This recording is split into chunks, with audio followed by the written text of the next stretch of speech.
자, 지난 시간에 기후 변화가 심해서 기후 위기, 기후 비상, 시급한 문제까지 됐다 말씀을 드렸는데요. 그래서 지구의 건강 상태는 지금 말기 암으로 종합 진단을 했습니다. 근데 이 암세포가 여러 형태로 전이되면서 우리가 생존할 수 없는 그런 지구로 바뀌고 있는데요. 지구 온난화, 지구 가열화 이렇게 표현하는 지구 평균 온도의 상승 그게 다가 아니었고 바닷물의 수온도 올라가고 바닷물의 수온이 산성화되고 있고 또 용존산소 농도는 줄어들고 있고 지구상에 있는 모든 얼음 형태의 빙하들이 사라지고 있고 해수면은 상승하고 있는데 그 상승 속도도 더 증가하고 있다고 했습니다. 또 지구의 물순환, 수문 순환이 달라지면서 강수 패턴이 바뀌고 그러면서 비가 안 오던 곳에 비가 많이 오고 비가 오던 곳에 비가 잘 안 와서 극심한 가뭄이 오고 여러 가지 어려움을 준다고 말씀을 드렸고 그래서 기상 이변이 심화되고 있고 더 이상 이변이 아니라고 할 정도로 너무 자주 생기는 지금 그런 상태가 된 것이죠. 자, 그러다 보면 지구에 우리가 기후대라고 각 지역마다 그 지역에서 원래 나타나고 있던 기후 그런 기후가 나타나는 곳들이 정해져 있었는데 그 위치가 자꾸 바뀌고 있죠. 특정 지역에서는 그 기후가 자꾸 바뀌고 있다는 것이 그 기후가 나타나는 위치가 점점 극지방으로 이동하고 있다는 것과 동일합니다. 북반구에서는 북쪽으로, 남반구에서는 남쪽으로 기후대가 자꾸 이동을 하죠. 또 거기에 맞춰서 그 적응할 수 있는 기후에 살아가는 여러 가지 자연 생태계, 뭐 예를 들면 나무, 식생대, 또 여러 가지 그 거기에 같이 사는 동물들까지 다 이동을 하고 있습니다. 그리고 이 변화하는 기후에 적응하지 못하게 되면 그런 생물들은 경쟁에서 도태되고 사라지고 자꾸 멸종하는 동물들이 빠르게 늘어나고 있는 것이죠. 자, 전반적으로 이 생물의 다양성, 생물 다양성이라고 하는 이 지표가 지금 감소하고 있어서 그것이 가장 큰 문제로 부각이 되고 있습니다. 자연 생태계가 우리 인간에게 주던 혜택, 우리가 생태계 서비스라고 하는 그 자연 생태계 서비스가 붕괴되고 있는 그런 상황인 것이죠. 더 나아가면 그 물 관리에 어려움을 주는 극심한 폭우, 반대로 극심한 가뭄, 이런 것들이 물 부족을 더 심화시키고 물이 없으면 살 수가 없기 때문에 난민이 됩니다. 환경 난민 또는 기후 난민들이 자꾸 증가하는 것이죠. 또 농업 생산에도 큰 차질을 가져오게 됩니다. 수산업도 마찬가지죠.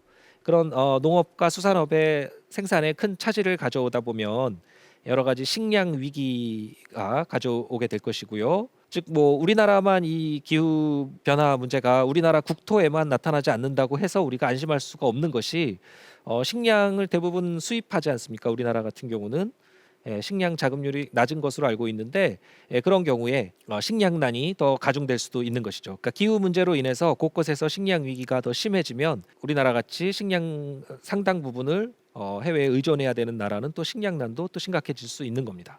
자, 전반적으로 기후 난민이 늘어나면 또 그 난민을 다른 나라에서는 받아야 되니까 그런 난민 문제도 또 더 심각해지고 있고요. 동시에 야생동물과의 인간의 접촉이 과거보다 더 빈번해지면서 야생동물의 서식지가 바뀌다 보니까 더 빈번한 접촉이 생기면서 그들이 가진 바이러스 중에 우리가 면역력이 없는 바이러스들, 그런 바이러스들을 우리가 신종 바이러스라고 하죠. 그런 신종 바이러스 충격이 점점 더 심해지는 쪽으로 바뀌고 있는 겁니다.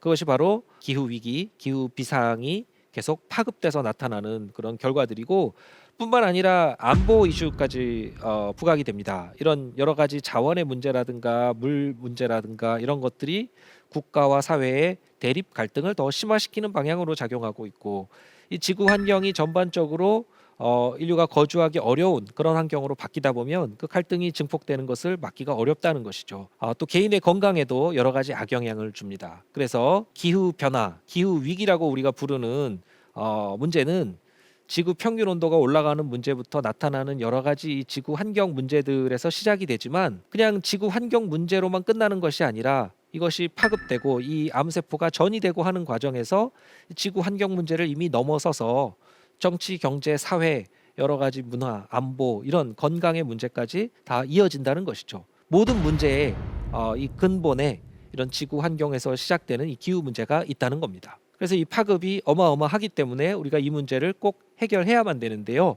근데 너무나도 우리가 이 문제에 소극적으로 대처하면서 문제를 키워왔고 그것이 기후 위기, 기후 비상까지 불러왔지만 이것이 더 나아가서 이제 기후 재앙이라는 표현도 쓰게 되고 기후 붕괴라는 표현도 씁니다.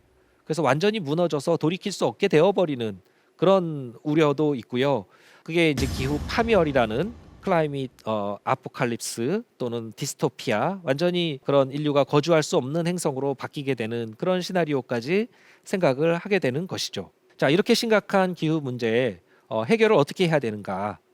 좀 더 근본적인 원인을 우리가 생각해 볼 필요가 있다는 겁니다. 폭우나 폭설이나 한파, 가뭄 이런 것들은 우리가 보통 자연재해라고 불렀는데요. 이 자연재해, 자연이 어떤 원인이 돼서 우리에게 해를 끼치는 것 아니겠습니까? 뭐 하늘과 땅에서 나타나는 어떤 문제들이어서 천재지변이라는 표현도 쓰는데, 그러니까 다시 말해서 인간 때문에 만들어진 것이 아니라 자연 때문에 이 피해가 생긴 것이다. 즉 뭐 정의를 하자면 자연 현상으로 인해서 인명 피해와 재산 피해가 발생하고, 그래서 우리 인간 활동에 제약을 받는 이런 것을 우리가 자연재해다, 천재지변이다 이렇게 이야기를 하는데, 과연 이 기후 재앙, 기후 재난이 정말 자연재해인가? 사실 순수한 자연재해라고 할 수가 없는 것이, 최근에 인위적인 기후 변화를 가져온 원인은 바로 인간 활동 과정에서 배출한 이 온실가스, 온실기체이기 때문에 결국 인간이 우리 스스로 만든 재난이니까 인재의 성격도 있는 것이죠. 그래서 이제 자연재해와 인재의 구분도 모호해지고 있는 그런 상황으로 지금 바뀔 정도로 이 자연재해가 기후의 영향을 받으면서 점점 더 전례 없는 형태로 자꾸 바뀌고 있습니다. 자, 우리가 재해라는 말도 쓰고 재앙이라는 말도 쓰고 재난이라는 말도 쓰는데 이 비슷하지만 조금 표현은 다릅니다. 이 재해는 우리 인명 피해나 재산 피해를 가져오는 자연 현상 자체, 자연 과정 자체를 말하지만, 물론 그것이 해를 끼치지 않으면 그냥 자연 현상이죠. 그런데 우리에게 해를 끼치면 인명 피해든 재산 피해든 그 영향을 받았을 때 우리가 재해라고 부르죠. 근데 자연 재해입니다. 근데 그게 자연재해가 어떤 특정 지역에 어떤 한정된 시간 동안에 걸쳐서 발생하면서 사회적으로 어떤 영향을 끼치면 그 영향을 우리가 재난이라 그러죠. 근데 자연적인 원인으로 벌어졌으니까 자연재난이라고 부를 겁니다. 근데 그 정도가 심해지면 복구하는데 엄청난 비용, 시간이 들어가게 되면 우리가 재앙이라는 표현도 쓰는 것이죠. 근데 기후 문제는 이 기후 재난을 넘어서 기후 재앙이라는 표현까지 할 정도로 점점 더 심화되고 있다는 겁니다. 자, 자연재해. 그럼 자연 현상이 원인이 돼서 우리에게 피해를 주니까 자연은 항상 우리에게 피해를 주는 나쁜 것인가? 근데 이 자연이 역설적으로 우리에게 혜택을 주기도 합니다. 그것을 우리가 자연 서비스라고 부르죠. 자연 생태계 서비스 기능이다. 이제 이렇게 이야기하는데, 예를 들면은 이 강물이 범람해서 이 자연 제방을 넘어서 그 바깥에 있는 범람원에 이 강물이 넘쳐 흐르게 되면 이 범람원을 사실 비옥하게 만들어주죠. 이 땅을 비옥하게 만들어줍니다. 그래서 홍수가 주기적으로 한 번씩 일어나면 그 토양이 비옥한 토양이 돼서 작물 재배가 잘 되는 그런 좋은 일이죠. 혜택을 줍니다. 그래서 이 자연재해, 홍수라는 것이 자연재해지만 역설적으로 우리에게 혜택을 주기도 하는 것이죠. 자연 서비스 기능이 있는 겁니다. 또 하와이 같은 섬은 화산 폭발이 아니었으면 아예 하와이가 생길 수 없었잖아요.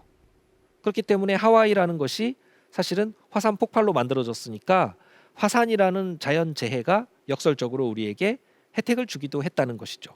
또 화산이 폭발할 때 그 화산재가 여러 가지 피해를 주기도 하지만 이 화산재가 또 토양에 비옥한 그런 영양분을 공급해주는 기능도 합니다. 혜택이 있는 것이죠.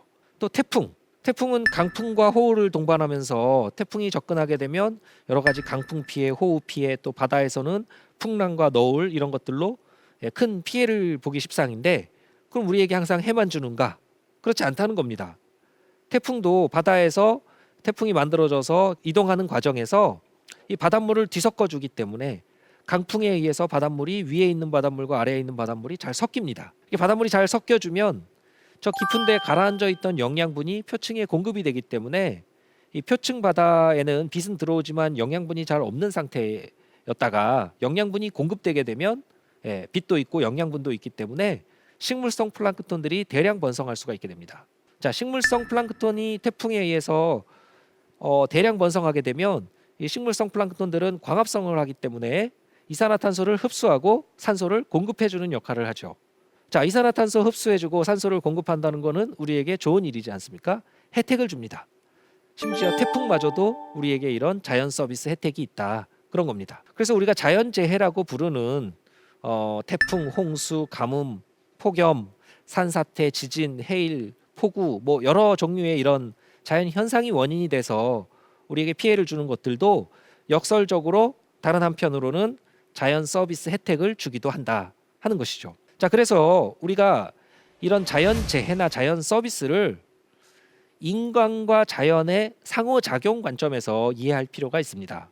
즉 우리 인간이 자연, 이 지구와 끊임없이 상호작용을 하면서 우리가 그것을 잘 활용해서 자연 서비스 혜택으로 받을 수도 있는 것이고, 잘 모르고 피해를 입어서 자연 재해가 될 수도 있는 것이죠. 자, 그러면 자연 재해가 될 것인가, 자연 서비스 혜택이 될 것인가는 결국 우리가 이 같이 상호작용하는 자연을 얼마나 잘 이해하는가에 달려 있다고 해도 과언이 아닌 겁니다. 즉 우리가 이 자연, 지구를 잘 알고 존중하고 이해하고 과학적으로 그 작동 원리도 알고 잘 대처해서 자연 재해 피해는 최소화하고 자연 서비스 혜택은 최대화할 수 있는 그런 해법들이 얼마든지 우리가 찾아낼 수 있다는 것이죠. 자, 그것이 바로 우리가 어떤 이 지구와의 공존을 푸는 아주 근본적인 해법이 될 것이다. 그렇게 말씀드릴 수 있는 겁니다.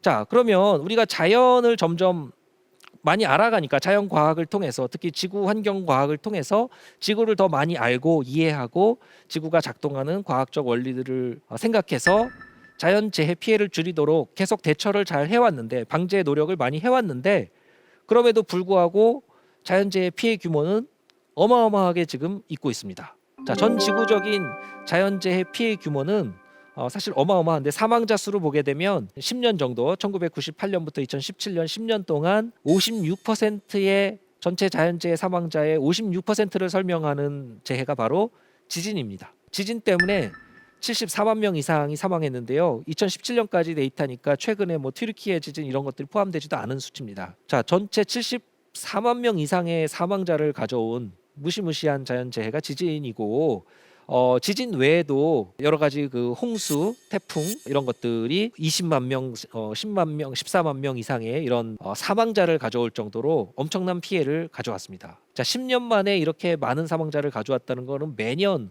수만 명 이상이 홍수로 사망을 하고, 태풍으로 사망하고, 지진으로 뭐 7만 명 이상이 사망하고, 이렇게 평균적으로 그렇다는 것이죠. 이렇게 많은 사람들이 전지구적으로 자연재해로 사망합니다. 또 사망자 수가 아니라 이번에는 재해로부터 영향을 받은, 피해를 본 사람들로만 나눠봤을 때는 훨씬 더 많습니다.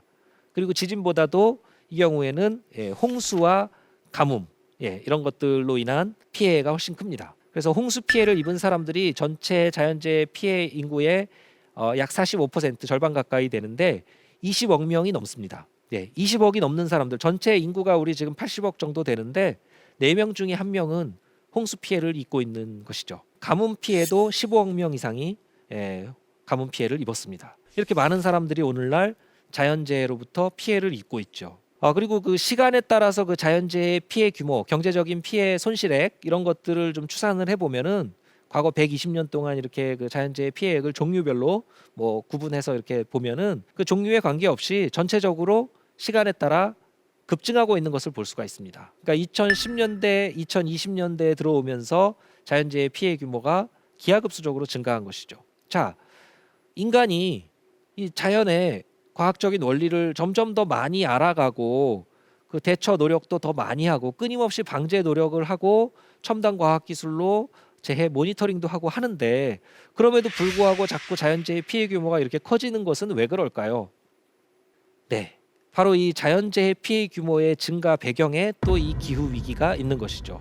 지구 평균 온도의 상승, 단순히 지구 온난화로만 그치는 문제가 아니라 강수 패턴도 바꾸고 자연재해 특성까지도 다 바꾸기 때문에, 이 달라지는 자연재해 특성 변화를 우리가 더 빠른 속도로 이해하고 그 대처 능력을 더 빠른 속도로 높여서 적응하지 않으면, 이 기후변화 속도보다 우리의 적응 속도가 더 느리면 자연재해 피해 규모는 앞으로도 더 기하급수적으로 증가할 수밖에 없을 겁니다. 그래서 기후재앙이라는 표현이 자꾸 등장하는 것이죠. 자연재해, 뭐 인재하고도 이제 구별이 어려운 이 기후재난의 손실과 피해 규모가 급증하는 것을 막으려면 일단은 기후 변화 속도 자체를 늦추는 것이 매우 중요하고, 그렇게 늦추는 동시에 이 기후 변화에 적응하는 것이 그 다음으로 중요할 겁니다.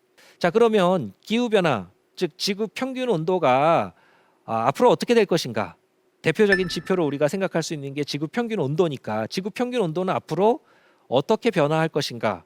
과학자들은 그것을 또 계산할 수가 있습니다. 기후 모델을 통해서 지구의 기후를 계산할 수가 있기 때문에 미래의 지구 평균 온도가 얼마가 될지, 산업화 이전 대비 몇 도까지 올라갈지 계산할 수가 있는 것이죠. 이미 산업화 이전 대비 지금 1도, 정확하게는 한 1.1도 정도가 올랐는데, 이것이 앞으로 2100년까지 얼마나 더 오를지 이것들을 계산할 수가 있습니다. 그런데 미래의 지구 평균 온도가 얼마나 더 오를지는 사실 우리가 어떻게 하느냐에 따라 달라지기 때문에 시나리오별로 우리가 미래에 어떤 시나리오로 탄소 배출을 줄여 나가는가, 그것에 따라 지구 평균 온도의 미래 변화를 다른 그래프로 이렇게 나타낼 수 있는 것이죠. 자, 여기 색깔로 나타낸 그래프들이 하늘색, 파란색에서부터 빨간색 쪽으로 이렇게 갈수록 안 좋은 시나리오로 가는 겁니다. 지구 평균 온도가 더 많이 올라가는 쪽으로 가죠. 자, 지금 이 그래프에서 보시는 X축이 이제 연도이고요. Y축이 산업화 이전 대비 몇 도의 지구 평균 온도 상승인가를 나타내는 그래프입니다.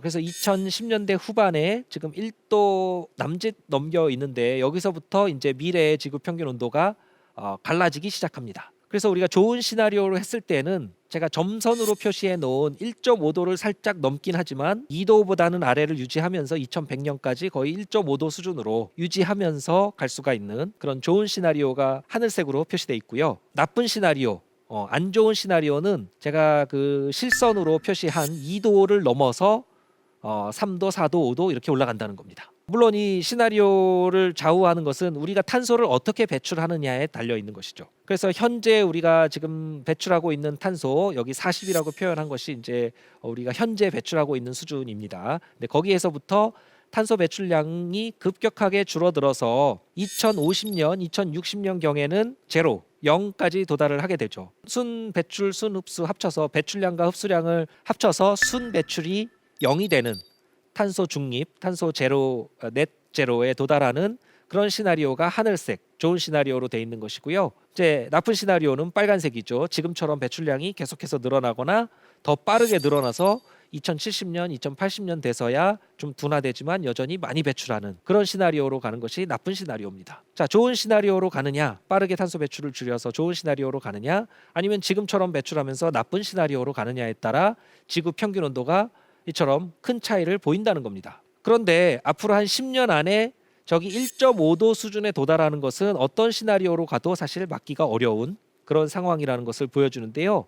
이것은 가장 최근에 그 기후 변화에 관한 정부 간 협의체 IPCC 6차 보고서에 나온 가장 최근의 그래프 기후 모델 예측 결과들을 종합한 것인데요. 과거에 비해서 저기 1.5도 수준에 도달하는 시점이 10년 정도 더 앞당겨진 겁니다. 즉 2030년경 거의 이제 10년도 안 남았는데 10년 안에 1.5도 수준은 어떤 시나리오로 우리가 탄소 배출을 빠르게 줄이더라도 한 10년 안에 1.5도 수준까지 도달하는 것을 막기는 어렵다는 것을 보여줍니다. 그렇지만 그 1.5도를 살짝 넘어서 다시 돌아오고 2도 아래에서 이렇게 유지하는 저 2100년까지 유지되는 저 좋은 시나리오에서는 우리가 지구에서 계속 거주할 수 있지만 2도를 넘어서 3도, 4도 이렇게 올라가는 시나리오는 기후 붕괴, 기후 파멸, 디스토피아가 펼쳐지면서 지구는 인간이 거주할 수 없는 행성이 된다. 2050년만 넘어도 인간이 지구에 살 수 없게 된다는 것을 뜻합니다. 그러니까 당연히 우리가 집단 자살을 원하지 않는다면 유엔 사무총장님이 표현하신 집단 자살로 가는 것을 원하지 않는다면 저 빨간 시나리오로 가서는 안 되는 것이죠. 무조건 탄소 배출을 줄여서 빠르게 탄소 중립에 도달해야만 그나마 1.5도를 살짝 도달하고 그래도 2도 아래에서 유지할 수가 있다는 겁니다. 자, 저 1.5도가 왜 중요하냐면 저기 1.5도와 2도에 제가 표시를 했던 이유는 그 1.5도와 2도가 어떤 기후 변화의 임계점, 티핑 포인트라고 말하는 그런 한계를 나타내기 때문입니다. 그 지구 평균 온도도 계속 오르다 보면 지구의 전체적인 지금 지구 환경이 변화하다 보면 어느 특정 시점을 지나면 이제 더 이상은 손 쓸 수 없게 되어버리는 돌이킬 수 없게 되어버리는 시점이 있다는 것이죠. 물도 마치 99도까지는 끓지 않다가 100도가 되는 순간 갑자기 끓어서 상태가 완전히 변하는 것처럼 기후 변화도 이 임계점, 티핑 포인트에 도달하면 그 다음에는 우리가 아무리 노력을 해도 돌이킬 수 없게 되어 버린다는 겁니다. 자, 그 기후 변화의 임계점이 어디인가?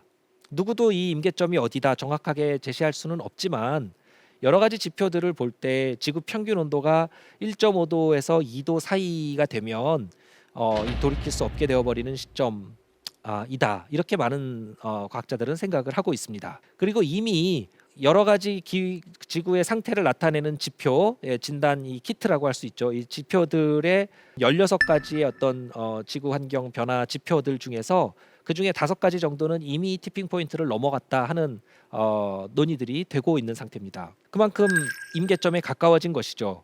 그래서 지금처럼 우리가 계속해서 이 임계점을 넘어버리게 되면 그 다음에는 손 쓸 수 없기 때문에 지금 당장 노력을 해서 빠르게 탄소 배출을 줄이고 탄소 흡수는 늘리는 방향으로 어떤 문명을 바꾸는 엄청난 대전환 노력이 필요하다는 것입니다. 자, 여기 그림에 보시는 이 지구라는 파란 구슬이 우리가 지금 지질 시대의 마지막 그 홀로세라는 시기를 살고 있는데 신생대 4기 홀로세에서는 빙하기, 간빙기 거치면서 이렇게 오면서 마지막 홀로세까지 이제 도달을 했는데 이 홀로세에서는 이 티핑 포인트, 임계점을 넘지 않은 상태였는데 우리가 이제 지구 환경을 너무나도 심하게 바꿔놔서 이제는 새로운 지질 시대로 불러야 된다, 인류세로 불러야 된다는 그런 목소리, 그런 주장이 힘을 얻고 있을 정도인데 인류세가 될 정도로 지구 환경을 심하게 바꿨는데 이 상태에서는 조금 더 가다가는 1.5도, 2도 이 정도의 지구 온난화 수준을 넘어가게 되면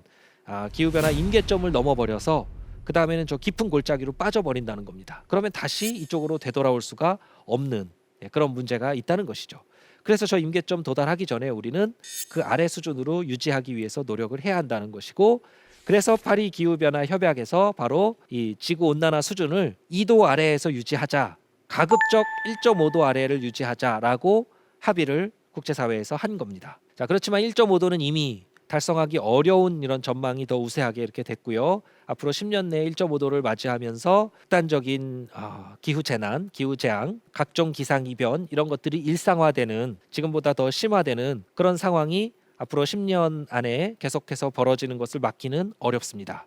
그렇지만 그 이후에 우리 지구가 인류가 거주할 수 있는 곳으로 유지하느냐, 그렇지 못한 디스토피아가 펼쳐지냐는 것은 지금부터 우리가 탄소 배출을 얼마나 줄이느냐에 달려있기 때문에 탄소를 줄이는 것이 너무나도 중요하고, 그래서 탄소 중립, 이것을 2050년, 2060년까지 우리가 탄소 중립에 도달하기 위해서 노력을 하자는 겁니다. 탄소 중립, 넷 제로 배출이라는 것은 순 배출량이 0이 되게 만들려는 거니까 우리가 배출하는 것과 자연 생태계에서 탄소를 좀 흡수해 주는 부분, 이것이 합쳐서 순 배출이 없도록 그렇게 만들려는 것이고, 그 이후로는 오히려 배출량이 더 적고 흡수량이 더 많은 그런 상태로 바꾸자는 겁니다. 근데 사실 그게 말처럼 쉬운 일은 아닙니다.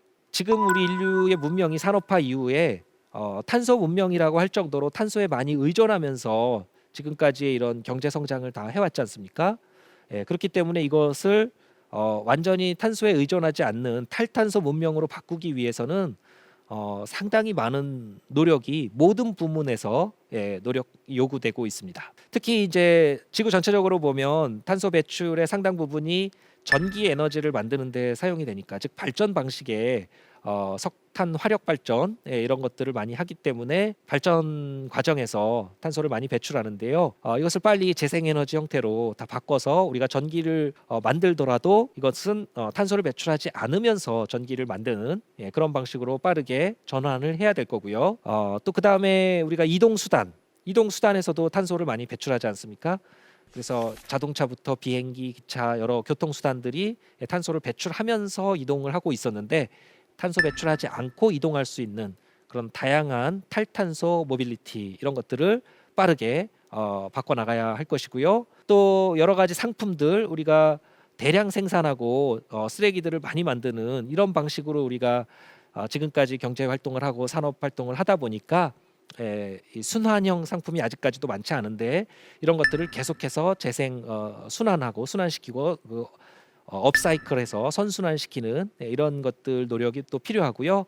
건축 부문에서도 효율적인 건축 방식이 또 중요합니다. 그래서 에너지 효율을 높여서 냉방, 난방 이런 데 우리가 탄소를 많이 배출하면서 냉난방 에너지를 많이 사용해야 되는 이런 방식을 바꾸도록 건축 자체가 바뀌어야 되는 것이죠. 물론 건축 자재도 친환경 소재를 또 써야 될 것이고 일단 환경 자체의 부담을 적게 주는 그런 방식의 인간 활동을 하도록 바꿔야 되는데요. 특히 이 자연 생태계가 무너지면 우리가 뭐 재생에너지를 만드는 과정에서 무조건 재생에너지만 만들면 된다. 전기를 만들기 위해서 탄소만 배출하지 않으면 된다고 해서 생태계를 막 심각하게 파괴하면서 재생에너지를 만든다 그러면 그것도 문제가 됩니다. 왜냐하면 생태계가 파괴되면 탄소 흡수력이 떨어지니까요. 그래서 탄소 흡수력은 떨어뜨리지 않고 오히려 탄소 흡수력은 높이면서 우리가 인간이 배출하던 탄소 배출은 줄일 수 있는 그런 해법들을 찾아가는 것. 이게 바로 탄소 중립으로 가는 길이죠. 그럼 탄소 중립을 하면 다 해결이 되느냐? 아닙니다. 탄소 중립은 지구 온난화 속도가 너무 빠르니까 지구 온난화 속도를 늦추기 위해서 인간과 지구, 인간과 자연의 상호작용 관점에서 우리가 이 기후 문제를 봐야 한다고 말씀을 드렸는데요. 근본적으로 이 기후 위기, 기후 비상을 불러온 원인을 생각해 보면 우리가 지구를 사용하는 방식에 문제가 있었다는 겁니다. 그래서 지구 생태 용량 초과의 날이라는 개념이 있는데요. Earth Overshoot Day라고 합니다. 이거는 물이라든가 공기라든가 토양이라든가 등등 이 자원에 대한 인류의 수요가 어떤 지구의 생산 공급 능력을 초과하게 되는 날짜를 말합니다. 그 1년 중에 언제가 되면 우리가 지구가 제공해 준 생태 자원을 다 소진해 버리는지 그 날짜가 바로 지구 생태 용량 초과의 날, Earth Overshoot Day라고 하는데요. 이 지구 생태 용량 초과의 날이 1970년대 이전에는 12월 31일이었습니다. 그러니까 그 해에 주어진 생태 자원을 우리가 한 해 동안 다 써버리지 않았다는 것이죠. 그 상태로는 지속할 수가 있습니다. 근데 문제는 그 이후로 70년대, 80년대, 90년대 이렇게 계속 시간이 지나면서 지구 생태 용량 초과의 날이 12월, 11월, 10월, 9월 점점 당겨지고 있다는 겁니다. 점점 앞당겨져서 2023년, 2023년이 되면 뭐 7월, 8월이 되면 이미 7월, 8월로 이미 앞당겨져 있다는 것이죠. 그러니까 7, 8월이 되면 그 해에 주어진 생태 자원을 다 소진해 버리고 이 미래 세대의 자원을 훔쳐다가 사용하기 시작한다는 겁니다. 국가별로도 이런 것들을 다 해봤는데 2023년에는 지구 생태 용량 초과의 날이 국가별로 다 다르지만 평균적으로는 7, 8월이고 우리나라 같은 경우는 이미 4월입니다. 그래서 대한민국은 4월이면 그 해에 주어진 자원 다 써버리고 5월, 6월, 7월, 8월에서 12월까지 미래 세대의 자원 또는 다른 나라의 생태 자원을 다 훔쳐다가 사용하고 있는 상태라는 것이죠. 자, 지구 생태 용량 초과의 날이 계속 이렇게 앞당겨지고 있다는 것. 이것은 정말 심각한 문제인데요. 물론 일시적으로 잠시 늦춰진 적도 있습니다. 바로 2020년이죠. 코로나 팬데믹이 시작되면서 강제로 인간 활동이 조금 주춤하니까 그나마 지구 생태 용량 초과의 날이 조금 늦춰져서 7월 중순이었던 게 7월 말, 8월 초까지 갔다가 다시 7월 말이면은 그 해에 주어진 자원을 다 쓰는 쪽으로 21년, 22년 다시 바뀌었습니다. 자, 이 상태로는 지속 가능하지가 않다는 것이죠. 굳이 탄소뿐만이 아니라 탄소 배출도 물론 2020년에 약간 줄었지만 강제로 우리가 활동을 줄이면서 탄소 배출 온실기체 배출량이 좀 줄었지만 그 정도 줄인 걸로 대기 중에 이산화탄소 농도가 떨어지지 않았습니다. 오르던 속도가 약간 둔화됐다고는 하지만 그 정도만으로는 이 탄소 중립에 도달하기에는 턱없이 부족한 수준이고 어마어마한 양의 탄소 배출을 줄여야만 그리고 탄소 흡수력은 높여야만 우리가 탄소 중립으로 갈 수 있다는 겁니다. 그리고 이 지구 생태 용량 초과의 날도 다시 12월 말까지 이렇게 늦추기 위해서는 우리가 근본적으로 지구의 자원을 생태 자원을 사용하는 방식 자체를 바꿔야 된다 하는 것이죠. 자, 지구의 생태 자원을 우리가 이렇게 급격하게 소비하는 빠르게 소비하고 미래 세대의 자원을 미리 당겨와서 훔쳐서 사용하게 되는 그 배경은 무엇인가? 이 산업화 이후에 특히 1950년대 2차 대전 이후에 모든 지표들이 급격하게 가속을 하기 시작합니다. 이 거대한 가속이라고 부르는 것인데요. 사실 우리 인류의 역사를 보면 모든 권위로부터 해방되어 온 역사입니다. 그래서 인류가 고대 중세를 거쳐서 지금 현대에 올 때까지 사실 이 권위에서부터 다 해방이 되면서 점점 자유가 커지게 됩니다. 그러니까 전례 없이 지금 많은 자유를 누릴 수가 있게 된 것이죠. 이렇게 전례 없이 많은 자유를 누리면서 물질적으로는 엄청나게 성장했습니다. 왜냐하면 우리가 물질 성장을 최우선의 가치로 두고 있었기 때문에. 그래서 물질적인 성장이 산업혁명 이전에는 한 2000년 동안 1.5배 정도 성장했는데 지난 250년 만에 40배 성장할 정도로 성장 속도가 어마어마하게 빨라졌죠. 그래서 거대한 급격한 가속이 일어나고 있습니다. 이렇게 급속하게 물질적으로 성장하게 된 것은 우리가 그 자유를 물질적인 성장, 경제 성장이라는 가치를 최우선에 놓고 지구 환경은 악화시키면서 물질적인 풍요만을 위해서 우리가 지구의 생태 자원을 마구 사용해 왔기 때문에 그런 것이죠. 그래서 이 오랜 기간 충전됐던 이 지구라는 지구의 배터리를 400년도 안 되는 이 짧은 기간에 다 방전시켜 버리겠다는 자세로 우리가 지구를 사용하고 있기 때문에 이러한 이 거대한 가속은 지속될 수가 없다는 것이 문제인 것입니다. 결국 인간과 지구가 이런 방식으로는 공존할 수가 없는 것이고 둘 중에 하나가 사라져야 된다면 안타깝게도 지구가 아니라 우리 인간이 사라지게 된다는 것입니다.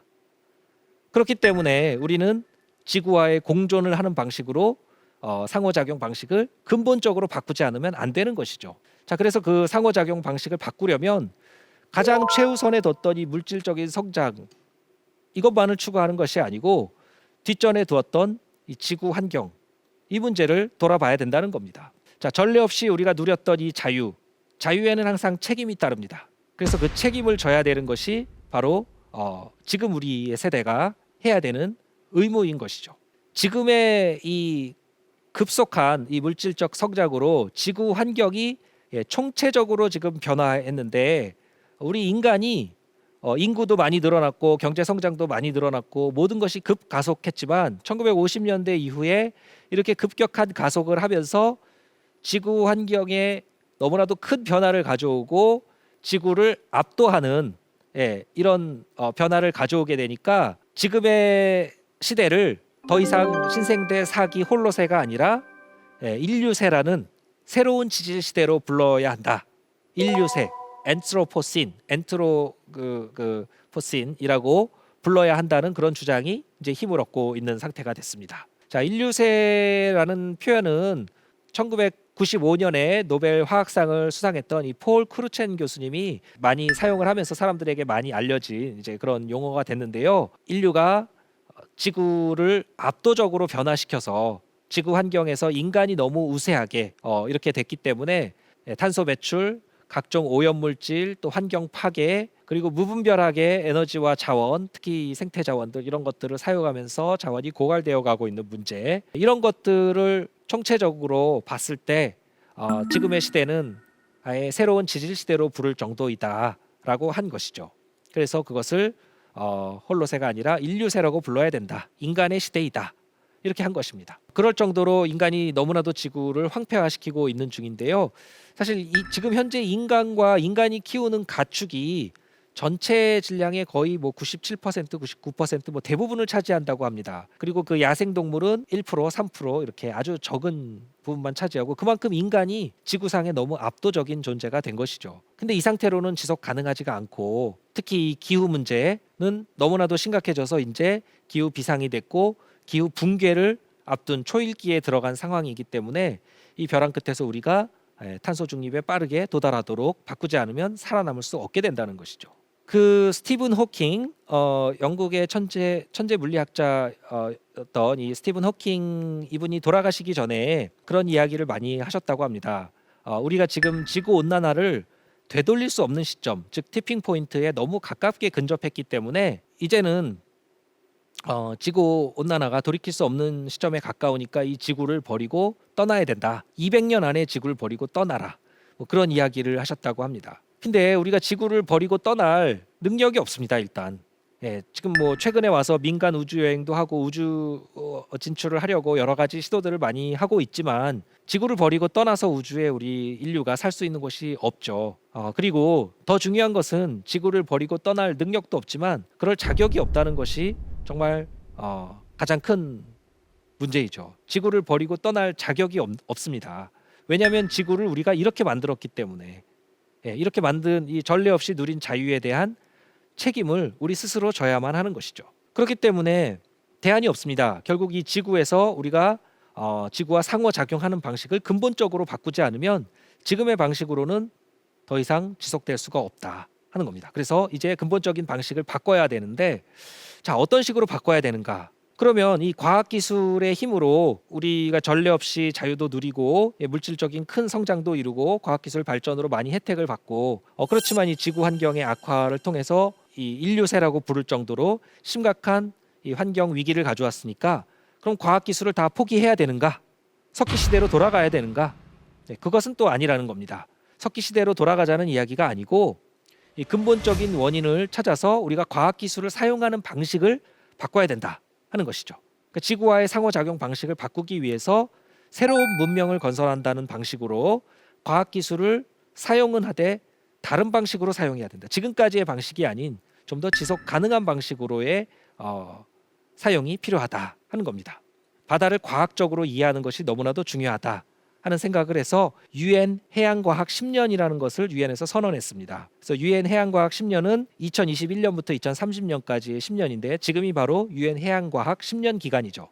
바다를 과학적으로 우리가 바다라는 지구의 자연을 좀 더 잘 알아내서 이 지구 환경 문제를 푸는 해법들을 찾자 하는 것이죠. 우리가 원하는 바다를 위해서 필요한 과학을 해야 된다 하는 것이죠. 자, 그래서 우리가 원하는 바다는 7가지의 모습으로 선언을 했는데요. 첫 번째가 깨끗한 바다고 해양 오염 문제를 해결해야 된다는 것입니다. 그래야 탄소도 더 많이 흡수할 수 있는 것이고요. 두 번째가 건강하고 회복력이 강한 바다. 바다 생태계가 살아 있어야 된다는 것이고요. 세 번째가 예측 가능한 바다. 바다에서 무슨 일이 벌어지는지 우리가 미리 예측할 수 있어야 되고, 네 번째 안전한 바다. 바다에서 어떤 활동도 우리가 안전하게 할 수 있어야 될 것이고요. 그 다음에 지속 가능하고 생산적인 바다. 우리가 바다에서 수산 자원으로 활용하는 생물들이 있기 때문에 지속 가능한 수산 자원량을 확보하기 위해서는 지속 가능한 그런 방식으로 생산적인 바다로 우리가 만들기 위한 과학적인 노력이 필요합니다. 또 투명하고 접근 가능한 바다. 바다가 우리가 육지에 사니까 바다라는 것이 늘 멀리 떨어져 있고 그냥 동경의 대상이고 풍경이고 한 것이 아니라 늘 쉽게 접근할 수 있는 투명한 그런 바다가 되어야 되는 것이고, 마지막으로 함께하고 영감을 주는 바다가 되어야 된다.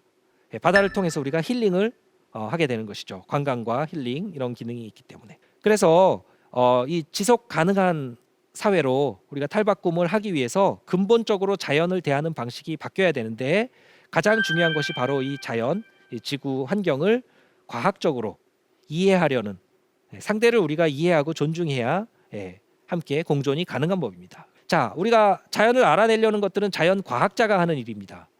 근데 자연 과학자들이 문제를 해결해 주진 않습니다. 문제를 찾기만 하죠. 사람으로 치면 진단을 합니다. 그래서 지구의 건강 상태를 진단하고 바다의 건강 상태를 진단하고 하는 것들이 해양 과학과 지구 과학이었는데, 그 문제를 해결하려면 과학 기술의 힘을 빌려서 해결하려 그러면 공학적인 해법을 생각할 수 있죠. 공학자가 하는 것들입니다. 해양공학, 지구공학 이런 것들이죠. 자, 해양공학처럼 지구도 지구 전체 규모에서 공학적인 시도를 하는 지구공학 논의가 최근에 활발한데요. 대표적인 것이 남극 빙하 문제. 스웨이트 빙하가 지금 빠르게 녹아서 이것이 붕괴될 가능성이 있다고 말씀드렸는데, 그것은 바닷물이 빙하 아랫부분을 들어가서 녹이기 때문에 이 빙하가 빠르게 녹고 있다고 했습니다. 그러면 그것을 이제 과학적으로 그 진단을 했으니까 그럼 공학적으로 어떤 처방을 할 수 있느냐? 따뜻한 바닷물이 빙하 아래쪽을 파고 들어가는 부분에 제방을 쌓아서, 해저에 제방을 쌓아서 따뜻한 바닷물이 들어가지 못하게 막아보자 하는 공학적인 처방도 아이디어를 제시하고 있고, 또 빙하가 흘러나오는 곳에 지지대를 세워서 잘 못 흘러나오도록 버티도록 막아주자 하는 아이디어도 제시됩니다. 또 빙하에 구멍을 뚫어서 저 깊은 곳에 바닷물이 파고 들어가는 부분을 얼려서 드라이 시켜서 얼리자. 그래서 바닷물이 더 파고 들어가지 못하도록 막자 하는 이런 여러 가지 공학적인 기술적인 해법들을 아이디어 수준에서 제시하고 있죠. 과학적인 진단이 나오면 공학적인 어떤 해법을 이렇게 처방할 수가 있는 겁니다. 자, 지구공학, 기후공학이라고도 하는데요. 여러 가지 지구공학, 기후공학 해법 중에는 이 바다에 파이프를 심자는 아이디어도 있습니다. 바다에 파이프를 두게 되면 이 파이프가 파도에 의해서 오르내리게 되는데, 이 내려갈 때는 판막이 열리고 올라올 때 판막이 닫혀서 올라오기 때문에 이 깊은 데 있던 바닷물을 계속해서 퍼올리는 펌프 효과를 가져올 수 있습니다. 근데 깊은 데 있던 바닷물을 표층으로 자꾸 퍼올리면 깊은 데 있던 영양분이 표층에 공급돼서 표층에는 빛이 들어오니까 영양분이 공급되면 식물성 플랑크톤들이 대량으로 번성할 수가 있게 됩니다. 식물성 플랑크톤들이 대량으로 번성하면 이산화탄소를 많이 흡수해주고 산소를 공급하기 때문에 대기 중에 탄소 농도도 많이 줄여줄 수 있고 산소도 많이 공급해줍니다. 그렇기 때문에 이런 공학적인 아이디어도 제시를 하고 있는 것이죠. 또 어떤 것이 있냐면, 과거에 큰 화산이 폭발했을 때 화산재가 대륙권을 지나서 성층권까지 올라가서 퍼지다 보니까 이 화산재 안에 있는 그 에어로졸 성분, 이산화황 같은 아주 작은 입자들은 태양으로부터 들어오는 태양 복사를 차단하기 때문에 태양빛이 차단돼서 지구 온도를 떨어뜨렸던 그런 기록들이 있습니다. 필리핀의 피나투보 화산 같이 이런 큰 화산 폭발했을 때 지구 평균 온도가 0. 몇 도 이렇게 떨어졌었는데, 거기서 아이디어를 얻어서 그럼 강제로 성층권에 이산화황을 인위적으로 뿌리자 하는 어떤 기후공학적인 이런 아이디어들도 제시가 되고 있습니다. 그 외에도 다양한 기후공학 아이디어들이 제시되는데, 문제는 이런 기후공학적인 처방을 했다가 잘못되면 영화 설국열차에 나오는 설국처럼 지구 전체가 다른 부작용으로 큰 인류가 또 다른 위협에 노출될 수 있다는 것이죠. 그만큼 위험성이 큰 것이죠. 그래서 이 지구공학, 기후공학적인 처방은 굉장히 신중해야만 합니다. 우리가 어떤 계획대로 했다 계획이 안 되면 차선책, 플랜 B를 생각해서 차선책으로 넘어갈 수 있지만, 지구는 플래닛은 B가 없습니다. 플래닛은 A밖에 없기 때문에 이 플래닛 A, 하나밖에 없는 지구, 하나밖에 없는 이 지구에서 우리가 지구공학적인, 기후공학적인 처방을 잘못해서 80억 인류를 전체 다 위험에 빠뜨리는 이런 것들은 우리가 경계해야만 할 것입니다. 자, 이제 우리 앞에는 두 가지 방향의 길이 놓여 있습니다. 지금까지 방식으로 과학 자체를 부정하거나 지구 온난화 자체를 안 믿는 미국 전 트럼프 대통령 같은 이런 사람들처럼 과학 자체를 아예 불신하거나, 아니면 지구 온난화 자체는 인정하지만 뭔가 과장됐다느니 원인이 인간 활동 때문이 아니라느니 또 일부의 아주 과학적인 사실을 과장하고 왜곡해서 자꾸 이렇게 기후 음모론을 제기하고 그렇게 하는 이제 그런 것들을 우리가 경계해야 될 것이고요. 또 기후 비관주의, 이제 너무 늦어서 이미 손 쓸 수 없게 되어버렸다 하는 것도 우리가 경계해야 됩니다. 또 반대로 어떤 기후공학적인 그런 처방이 획기적인 혁신적인 기술이 하나가 나타나서 이 기후 문제도 한 번에 다 해결해 줄 것이다 하는 기후 낙관주의, 이런 것도 경계해야 됩니다. 그 지금까지 하던 대로 하면서 어떤 요행을 바라거나 아니면 비관주의에 빠지는 그런 방식도 우리가 지양해야 되겠지만, 반대로 지금까지의 방식으로 그 탄소 배출량을 줄이지 않고 지구의 생태 자원을 과소비하는 이런 방식을 경계를 해야 될 것이고요. 앞으로의 방식은 좀 더 우리가 지구 환경 변화에 높은 감수성을 가지고 생태 중심주의로 바꿔서 철저하게 과학적인 데이터에 근거해서 우리 지구 환경에 부담을 덜 주고 지구와의 공존이 가능한 방향으로의 해법들을 찾아가는 그런 노력이 필요합니다. 개인적인 차원, 정부 차원, 또 기업의 차원에서 다 중요한데, 탄소 배출만 해도 정부와 기업에서 줄여야 할 부분이 훨씬 크지만 개개인의 생각이 바뀌는 것이 더 중요합니다. 개개인이 혼자가 줄이는 노력이 그렇게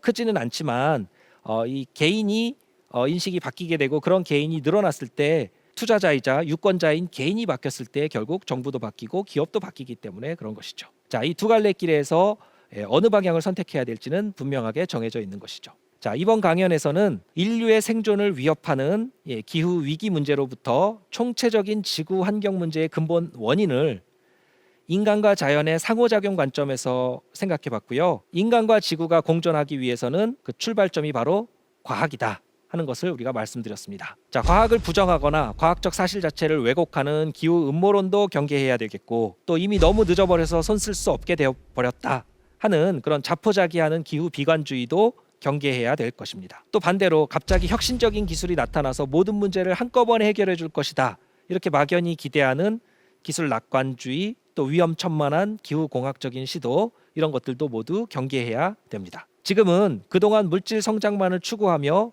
인류세라고 부를 정도로 인간 우위의 사고방식을 가져온 지금까지의 지구 사용 방식을 근본적으로 바꿔서 생태 중심주의로 바꾸고 환경 감수성을 높이면서 지구와 공존을 하는 그런 해법을 찾기 위해서 지구를 더 존중하는 방식으로 지구를 사용해야 할 때입니다. 자, 사회 경제적인 정책적인 해법이든지 또 기술적인 공학적인 해법이든지 중요한 것은 철저하게 과학적인 사실에서부터, 즉 과학적인 데이터에 근거해서 지구의 건강을 회복하는 그런 방향으로의 노력이 되어야 한다 하는 것이죠. 자, 정부와 기업의 역할 아주 중요하지만 유권자이자 소비자 또 투자자인 개인의 마음가짐은 더욱 중요합니다. 결국 우리 한 사람 한 사람의 마음가짐이 이 위기에 빠진 지구, 아니 우리 자신을 구할 수가 있습니다.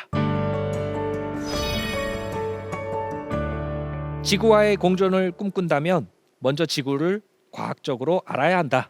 자, 사람도 상대를 존중하고 소통하면서 서로 알아가는 노력을 할 때 공존이 가능한 법입니다. 지구도 마찬가지죠. 그동안은 지구의 존재 자체를 우리가 인정하지 않고 인간만을 위해서 지구의 일방적인 희생을 강요해 왔는데, 이런 방식으로는 공존이 불가능하기 때문에 결국 인류는 지구에서 사라질 수밖에 없습니다. 우리 인류가 2050년, 2100년까지도 지구와의 공존을 원한다면 가장 먼저 지구에 대해서 과학적으로 알아내야 됩니다. 지구를 알아가는 과학에서 출발하고 철저하게 과학적인 팩트, 사실에 데이터에 근거해서 지구와의 상호작용 방식을 근본적으로 바꾸지 않는다면 22세기는 찾아오지 않을 겁니다.